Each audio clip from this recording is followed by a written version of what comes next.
Good morning, welcome back to another video, and today is 5 underrated farms that you may have forgotten. Now just stick around and enjoy the video. Okay, coming in at number 1 is the KARAZHAN farm. Now KARAZHAN is a raid, of course, and we all know that to be so. Now the KARAZHAN farm is basically just doing the entire raid and hoping what you get. So the best thing about this type of instance, it gives you a load of different types of BC stuff. It has the chance of dropping things like the Blade of Wizardry, which is one of the high ticket items, along with a load of BC Transmog. Now the BC Transmog does vary on sell rates and as such for most transmogs, but obviously sometimes with the BC stuff, the gold per hour doesn't really reflect how much you're actually going to make, because obviously you're going to have to sell that transmog over time. But that being the case, you do get a lot of different types of materials, such as the Soul Essence, which can be used in different types of professions and sells at a reasonable rate. The next thing I want to clarify is when you actually get to one of the bosses called the Curator, he has his mobs in his vicinity have the chance of dropping motes of mana, where you can get upwards of around about 8 to 10 primal mana from just doing that. So you're able to get a a decent amount of primal mana in order to sell on the auction house, as well as your transmog. So all round you're getting a bit of everything, best of both worlds, so to speak. And you get a 10 ton of netherweave cloth just all round throughout the entire instance. Now, going along with that, we do get a wide variety of different types of battle pets, where some of the bosses can drop things, a little bad wolf from the performance part of the actual raid. And also last boss actually drops a relatively high selling battle pet called the Neverspace Portal Stone. Now this gives you this abyssal type creature which you then can sell on the auction house. This is relatively sought after, and to be honest it's rather good in sell rate. So along with that, you're getting a load of different types of materials you can sell on the auction house, such as your primal mana, your netherweave cloth, your soul essences, and along with that you also get some transmog and or more battle pets. There are different types of battle pets which can be farmed up throughout this instance, so such as you can get this fiendish imp from one of the bosses, Illhoof, and through others like the Curator you can get hold of the Century Kit in order to sell on the auction house. So all round you're getting battle pets, materials and transmog. So that being the case, this is why I've put it at number 1 on this 1 to 5 list. For number 2 of our underrated farms, we actually have the Blasted Rares farm. Now this route is on the map right now, and this is not really just for the Blasted Lands, but in particular, the basic version of it is just going around the Blasted Lands, opening up all the treasure boxes and killing all of the rare elites. Now these have a chance of dropping these imperfect Dranathist stones and these perfect Dranathist spheres. Now they're quest items you can hand into one of the mobs within the Blasted Lands, and you will have to actually take Bronze Dragonflight person who is roughly near the Swamp of Sorrows little entrance of getting into the Blasted Lands to actually convert it back to the old way from like level 60. Now these have a chance of dropping really high pieces of transmog gear, and this is well worth your time if you are a transmog collector, so to speak, in order to sell them on the auction house. Items of note are things like the Imperial Chain Robes, which roughly goes for around about 18 to 40,000 gold, and the sell rate on it is pretty damn high for transmog in particular. Now along with that, while you're actually farming up the chests as well as that, you do have a chance of getting hold of the Orb of Deception, which is a toy, and pretty much most of us gold farmers know what the Orb of Deception is. Now the drop chance on one of these chests is obviously really low, but doing this daily just as a 5-minute route every single day, you are more than likely to get hold of one within the week. Now, if you don't get one within the week, then obviously it's not that good. But on average, I usually get one per week, which then I can put on the auction house and sell for upwards of around about 10 to 20,000 gold each. Now that's pretty damn good, and I do love that, so to speak. The Blasted Rares farm can be expanded upon by going to all of the high level 60 zones, such as Silithus, going into Unguro Crater. You can also pick these up, the chests up in Uldum for some reason, do not know why. And you can always pick them up in Tanaris. So these other zones, if you can just get over there pretty damn sharpish.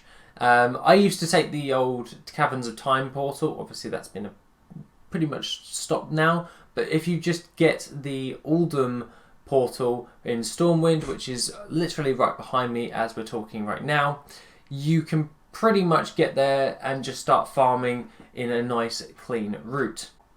Now obviously, farming up all of these treasure chests, you're probably not going to know where they are, so I'd recommend getting Gathermate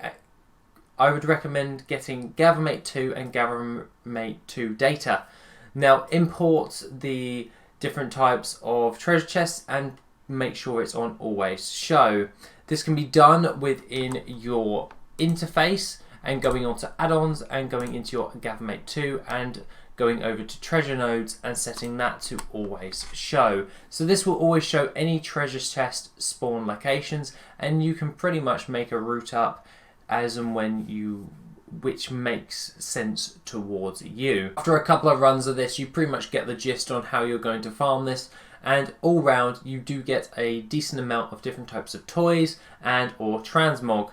I find that this farm is really underrated because you do get some high ticket transmog items along with this farm, as well as in the treasure chests and or the world bosses and or the rare elites drops and the quest turn-ins. So you have a huge amount of getting high value transmog pieces from level 60.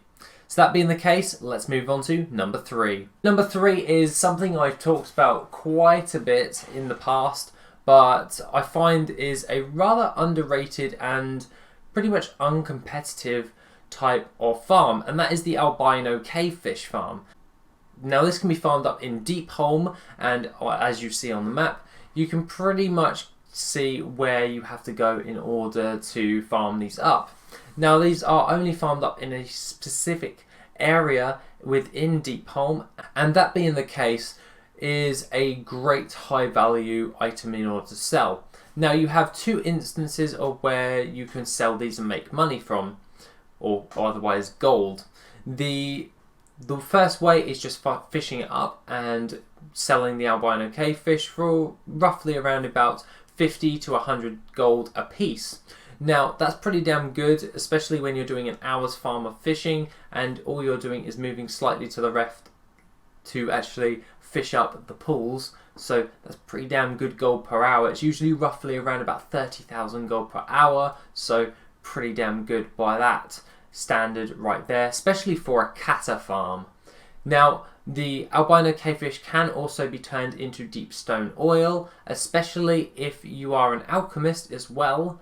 You are able to turn this into deep stone oil and sell that on the auction house for a higher price usually, and it usually sells relatively faster than the albino cavefish just flat out materials, due to the fact that people use this to create the Vial of Sands recipe, which is also a mount. So therefore it is in high demand because it's used to create a high ticket mount. Especially other mount crafters, they don't really like to waste their time farming up one specific thing in order to shave off just a couple of thousand gold. They'll rather just buy it outright and make profit on the overall instead of just wasting time doing that. So you're basically picking up the time they would invest and selling that for gold. And to be honest, I find this to be rather underrated because it relatively is uncontested and the albino cavefish sell relatively fast. Now that being the case, let's move on to number 4. For number 4 we have the BC Rare Elites. Now all you need really is NPC scan and NPC scan overlay. Now I find that this is really helpful in order to actually do. Now of course I find this to be great in order to find high ticket items such as BC transmog. Now most of them come from like the world bosses and the rare elites, so why not farm them?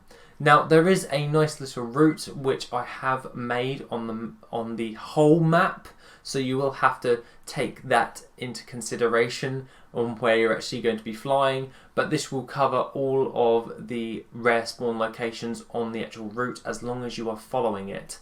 Now the NPC scan and NPC scan overlay will also ping up and tell you if the mob is up. If they are not, then you can just fly past and keep following the route. That means you have a chance of getting some high ticket BC transmog items. Now these ones from the rare elites actually sell for megatons. Now I don't know why people don't farm these. Very much. Maybe because it's a little bit time intensive. It takes about half an hour to 40 minutes to do the entire run, depending on if the mobs are up or not. But at the end of the day, you're usually coming out with around over 100,000 gold's worth of BC transmog items within the hour, and that's just farming up all of the rare elites. And that is a conservative estimate on the way I actually do this. So I've gone with like the lowest amount I've ever gotten from doing this run, and I'm just going with that as the gold per hour, because sometimes I have hit like mega bucks and I'm like, nah, we'll just go with the lower average, so to speak. So that being the case, let's move on to our last and final one, which is coming in at number 5. We have the Dark Runes. Now these drop off of the Scholomance Necromancers, Scholomance Dark Summoners at around about 40%. Now, the other different types of mobs within there have roughly averages from around about 11 to 13%, and that is solely through Scholomance.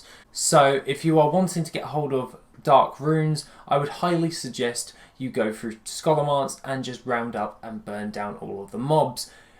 Just remember that some of the mobs take a little bit longer to kill, even doesn't matter what type of level you actually are, they just take a little bit longer than usual.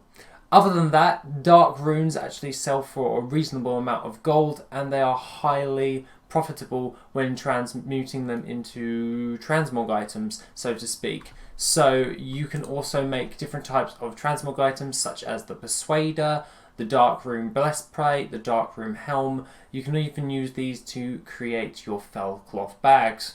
Now, along with that, you can use them to create quite a lot of different types of runed type transmog items that you can sell on the auction house, or you can just sell them flat.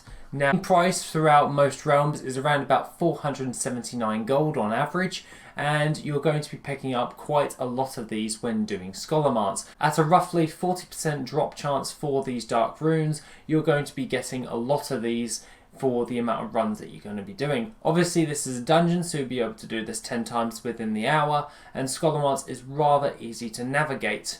That is my 5 underrated farms that haven't really seen the love and affection that they really do deserve, because these are absolutely great gold farms, and if you know of any more, I may have to do a part 2. Other than that, guys, have a lovely rest of the day, and I shall see you in the next video, which will be on Wednesday. Take it easy, guys, and I shall see you soon.